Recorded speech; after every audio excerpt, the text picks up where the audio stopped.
요한복음 21장 이 본문은 사실은 제가 2년 전에 처음 우리 교회 왔을 때 했던 설교 본문입니다. 이 21장을 가지고 2번을 설교하고 그 다음에 사도행전 강해를 시작해서 지금까지 아직도 사도행전이 끝나지를 않고 있는데요.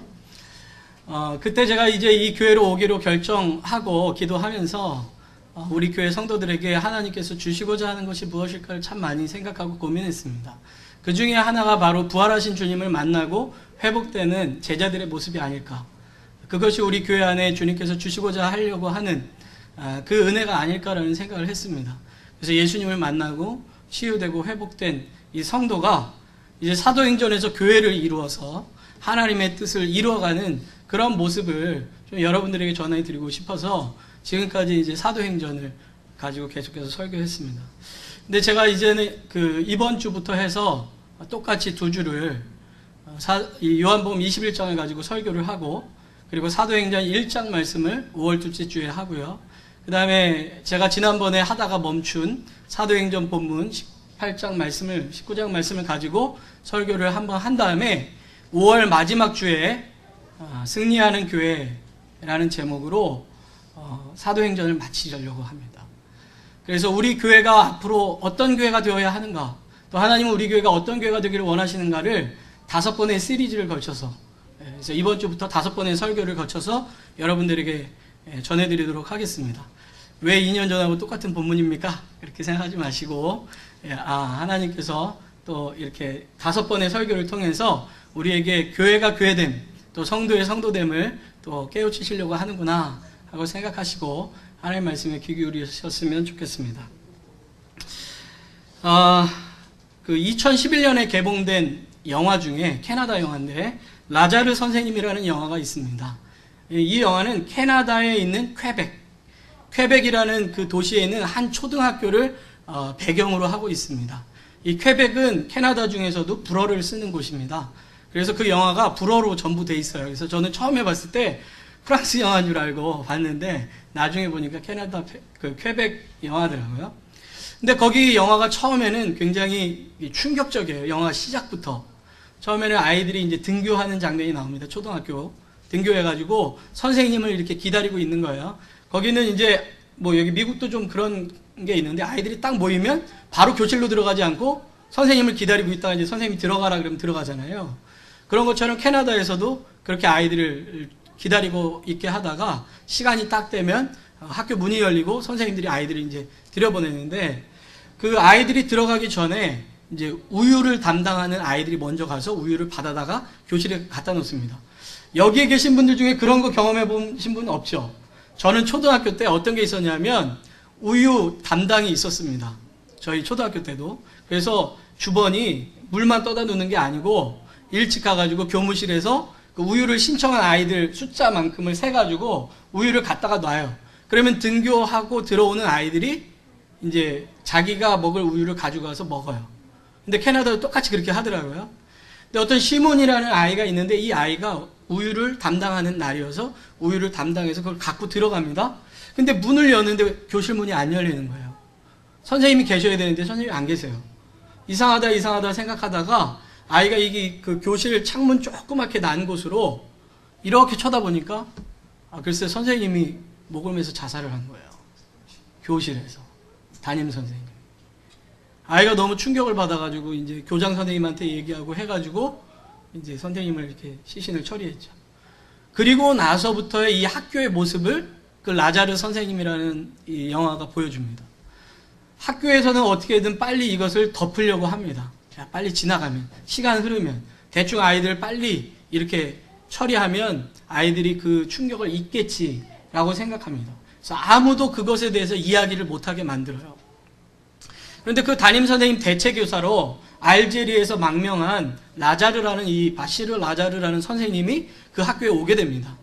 근데 이 선생님이 사실은 캐나다 영주권도 없고 교사 자격도 없고 알제리에서는 이 식당을 하다가 온 사람인데 학교에다가 자기가 그 알제리에서 학교 선생님이었고 영주권도 있다고 이제 거짓말을 해서 이제 들어와요. 그리고 나서 이제 아이를 가리키는데 사실은 이 사람의 부인이 학교 선생님이었는데 이 테러로 인해서 아내와 2 아이를 잃고 망명을 온 사람이었습니다. 근데 어쨌든 이 선생님이 아이들을 이렇게 가르치면서 그 식당에 있던 사람인데 어떻게 그렇게 아이들을 잘 가르치는지 아이들을 잘 가르칩니다. 다독이면서. 근데 아이들에게 이제 작문 숙제를 계속 이 선생님이 냈는데 어느 날 어떤 한 아이, 알리스라는 여자아이가 그 장문에 뭐라고 썼냐면 담임 선생님의 자살은 우리에게 큰 폭력과 같았다. 이런 표현을 씁니다. 그러니까 그 순간 이 선생님의 죽음에 대해서 아무 말도 없었던 그 곳에서 갑자기 그 죽음에 대해서 이야기하게 되는 거예요. 그런데 그 아까 얘기한 그 시몬이라는 아이 있잖아요. 우유를 가지고 온 아이. 그 아이가 울면서 얘기를 하는 거예요. 사실은 담임 선생님이 자기를 너무 이뻐해서 학교 수업이 끝나고 늘 과외를 가르쳐 줬었대요. 그런데 이 선생님이 그 아이를 사랑하는 마음으로 이렇게 안아줬는데 아마 그 캐나다 공립학교에서는 아이에게 선생님이 손을 댈 수가 없나 봐요. 만질 수가 없는 거예요, 아예. 안아주는 거 안 되는 겁니다. 그런데 이 선생님이 안아줬는데 얘가 이제 싫다고 거부를 한 거예요. 근데 혹시 내가 그거 거부한 것 때문에 선생님께서 상처를 받아서 돌아가신 게 아닐까라는 혼자만의 자책감을 갖고 있는 거예요, 이 아이가. 그러니까 눈물을 흘리면서 선생님 나 때문에 돌아가신 것 같다고 그렇게 얘기를 합니다. 그러니까 이 라자르 선생님이 그 아이를 확 안아주면서 아니야, 너 때문이 아니야. 너는 아무 잘못 없어. 그 얘기를 해줍니다. 그러면서 이제 이 선생님과 아이들이 상처를 치유해 가는 과정 속에서 이제 이 선생님의 정체가 발각된 거죠. 사실은 교사가 아니었고, 아직 영주권도 없는 망명자 신분이다. 이것 때문에 이제 그 학교에서 쫓겨나게 되는데, 이 쫓겨나는 이 선생님이 마지막으로 아이들하고 작별 인사를 나누고 싶다고 얘기를 합니다. 이제 마지막 수업을 하는 거예요. 근데 그때도 다름없이 아이들에게 장문에 대해서 얘기를 하면서 선생님이 글을 썼대요. 그러면서 선생님이 쓴 글을 틀린 단어가 있으면, 문법이 있으면 너희들이 고쳐라. 그렇게 얘기를 합니다. 그러니까 선생님이 읽다가 틀린 단어가 있으면 애들이 얘기를 하는 거예요. 그런 식으로 수업을 하는데 그 선생님이 쓴 글이 이런 글입니다. 나무와 번데기라는 글이에요. 자, 한번 읽어드리겠습니다. 올리브 나무 가지에 에메랄드빛 번데기가 매달려 있다. 이렇게 시작합니다. 나무는 번데기를 지키기 위해 바람을 가리고 개미를 막아주었다. 하지만 내일이면 떠나보내야 한다. 그날 밤 뜨거운 불꽃이 숲을 집어 삼켰고 화염과 슬픔으로 큰 생채기가 남았다. 훗날 나무는 팔에 날아 앉은 새에게 번데기 이야기를 들려주었다. 아름다운 나비가 되어 날개를 활짝 펴고 푸른 하늘을 날아간 자신이 사랑했던 아름다운 나비 이야기를. 그러니까 이 영화에서는 어떻게 보면 학교란 아이들에게 나무 같은 곳이 되어줘야 된다는 거죠. 교사는 아이들에게 나무가 되어줘야 된다는 겁니다. 어른들은 아이들에게 나무가 되어줘야 된다는 거죠.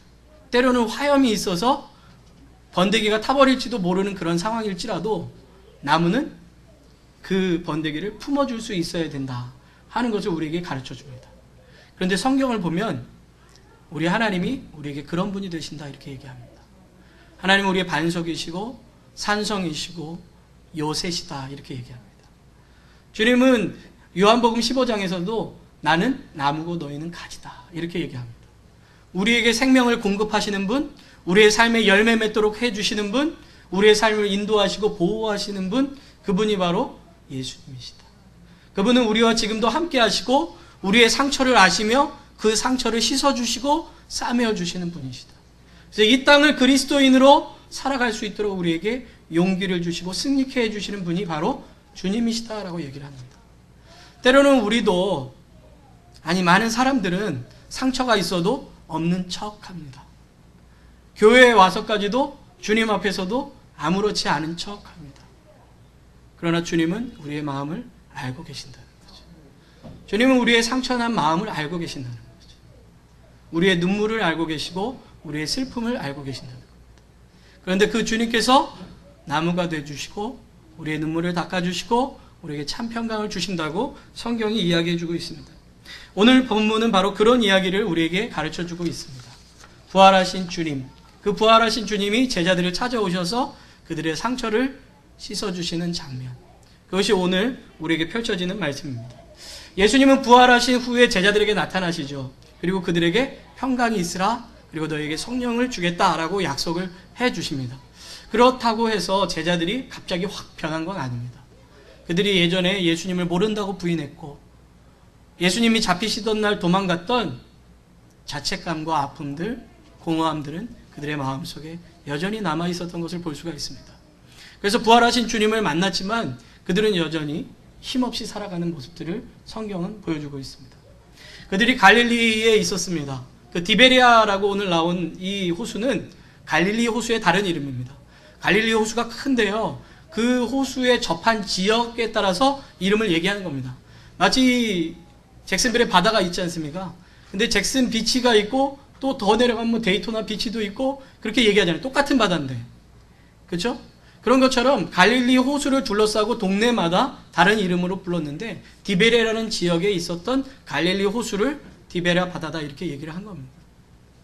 어쨌든 그 지역에 제자들이 있었습니다. 오늘 성경에는 7명의 제자가 있었다고 이야기하고 있습니다. 그 제자들이 모여 있을 때 갑자기 베드로가 이렇게 얘기합니다. 야, 나는 물고기나 잡으러 가겠다 라고 얘기합니다. 사실 베드로의 이런 반응은 굉장히 당연한 것이다 라고도 얘기할 수 있습니다. 왜냐하면 베드로가 예수님을 쫓아가기 전에는 어부였기 때문이죠. 물고기를 잡는 사람이었습니다. 너무나도 익숙한 거죠. 어떻게 보면 그들이 갖고 있었던 공허함과 이런 상처들을 뭔가 다른 것으로 해결하려고 했는지도 모르겠습니다. 우리 그렇잖아요. 어떤 마음에 힘들고 어려운 일이 있으면 뭔가 좀 바빠지면 해결되겠지. 뭔가 다른 일을 하면 괜찮아지겠지라고 생각하지 않습니까? 아마 이 베드로도 그렇게 생각했던 것 같고 그리고 다른 제자들도 같은 마음을 가졌는지도 모르겠습니다. 그래서 같이 물고기를 잡으러 갑니다. 밤에. 보통 물고기는 밤에 잡는 거 아시죠? 이렇게 배 타고 나가서 밤새 잡고 낮에 새벽에 들어와서 물고기 팔잖아요. 동해에 한번 가보신 적 있으세요? 속초항 뭐 이런데? 미국에서는 아직 저도 한국 무슨 물고기 파는 데를 못 가봐서 모르겠는데 한국의 동해 바다 가면 밤새 물고기를 잡고 새벽에 시장을 열어가지고 사람들한테 팔잖아요. 그런 것처럼 이 갈릴리도 밤에 더 물고기가 잘 잡힌다고 합니다. 그러니까 밤에 나가서 물고기를 잡는데 밤새도록 한 마리도 못 잡은 겁니다. 빈 그물만 올리는 거예요. 여기저기 던져보지만 빈 그물만 계속 올라오는 거죠. 어떻게 보면 성경은 이것을 제자들의 마음을 빈 그물로 표현했는지도 모르겠습니다.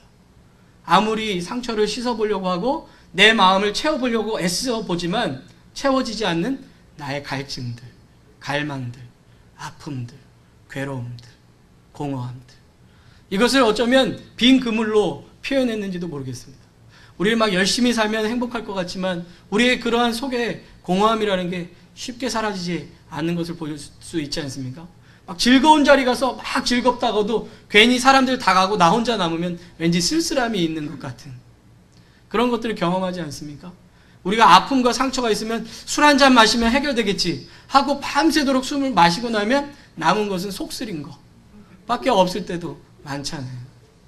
담배 피는 분들은 저는 이제 담배를 안 맞아서 안 피우는데 담배를 피우시는 분들은 하고 내보낼 때 이렇게 스트레스가 해소가 된대요. 저는 이제 그런 걸 아직 경험해보질 못했는데 경험해봐야 할까요?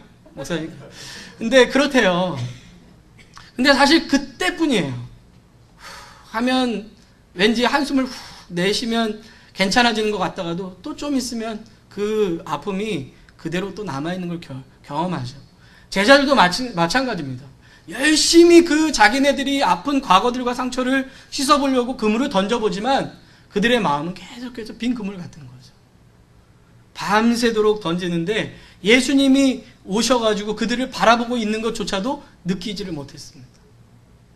주님이 옆에 있는데 느끼지를 못하는 거예요. 우리도 마찬가지입니다. 그리스도인들이 주님을 바라보지 않고 다른 것으로 뭔가를 나를 해결하려고 노력하면 주님이 내 옆에 계셔도 몰라요. 말씀을 주셔도 그게 주님의 말씀인지 모릅니다.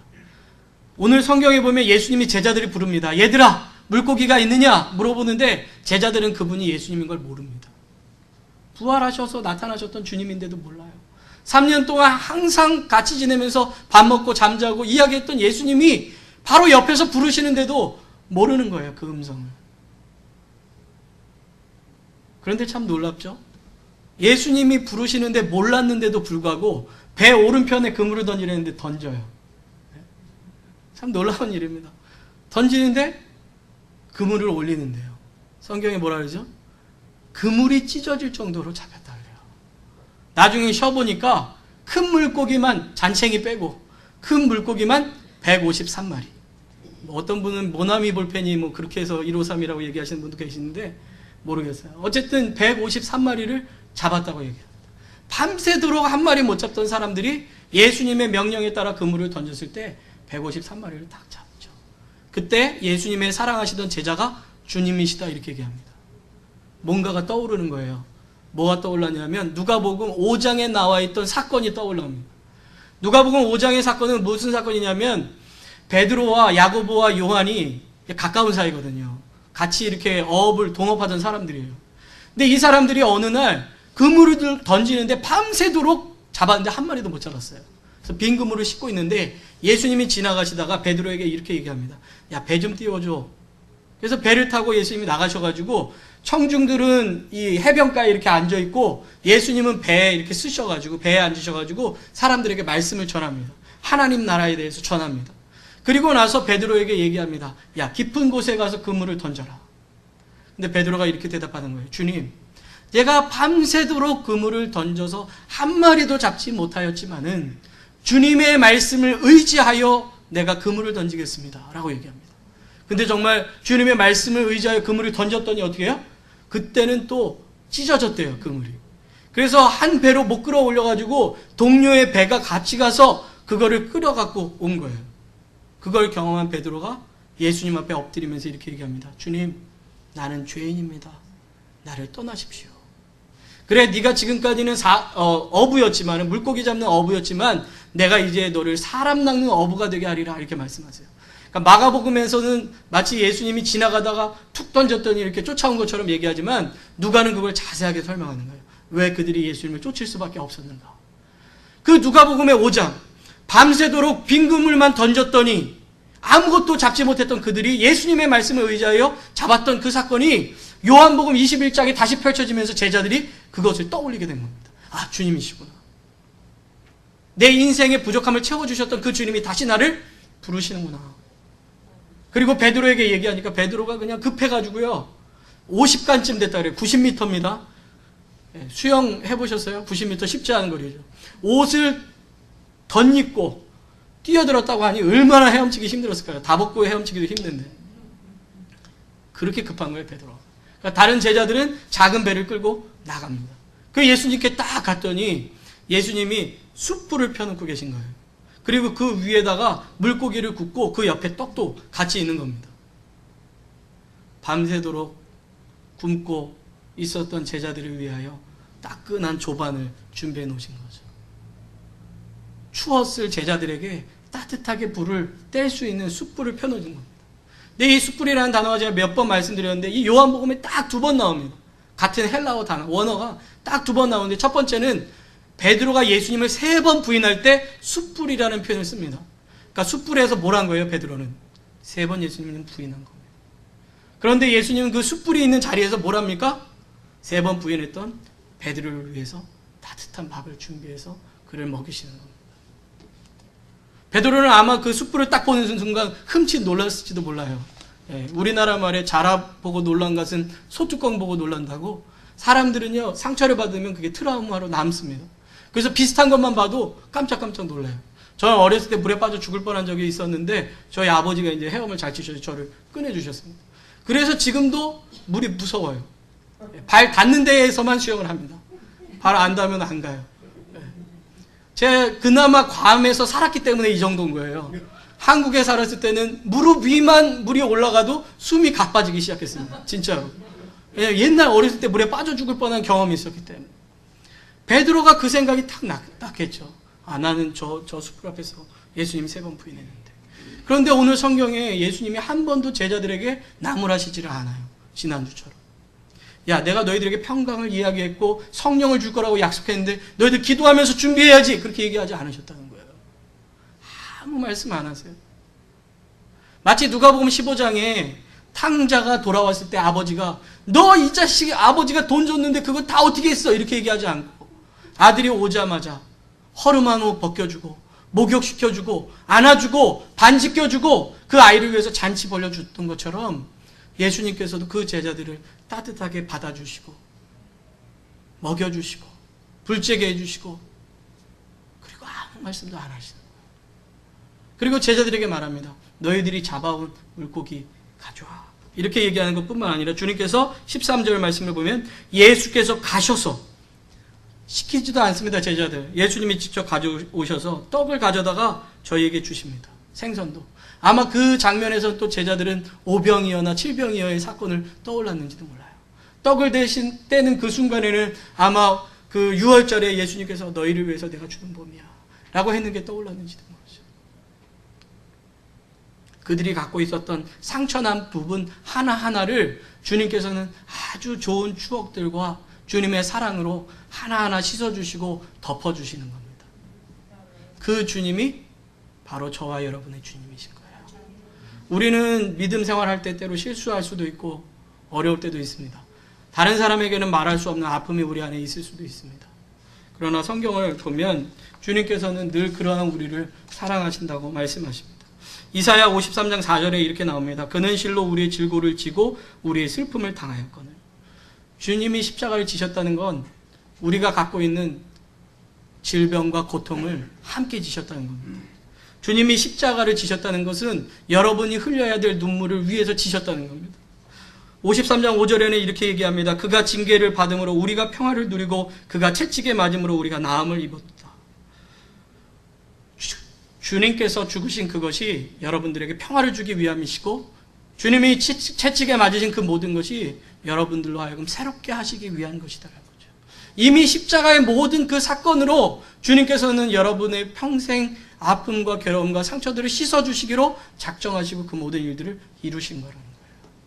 그리고 주님께서 바로 이 교회에서 여러분들을 그렇게 계속해서 치료하시고 회복시키시고 이끌어 가시기를 원하신다는 겁니다. 로마서 8장 26절과 27절에 보면 이렇게 나와 있습니다. 이와 같이 성령도 우리 연약함을 도우시나니 우리가 마땅히 빌 바를 알지 못하나 오직 성령이 말할 수 없는 탄식으로 우리를 위하여 친히 간구하시느니라. 마음을 감찰하시는 이가 성령의 생각을 아시나니 이는 성령이 하나님의 뜻대로 성도를 위하여 간구하심이니라.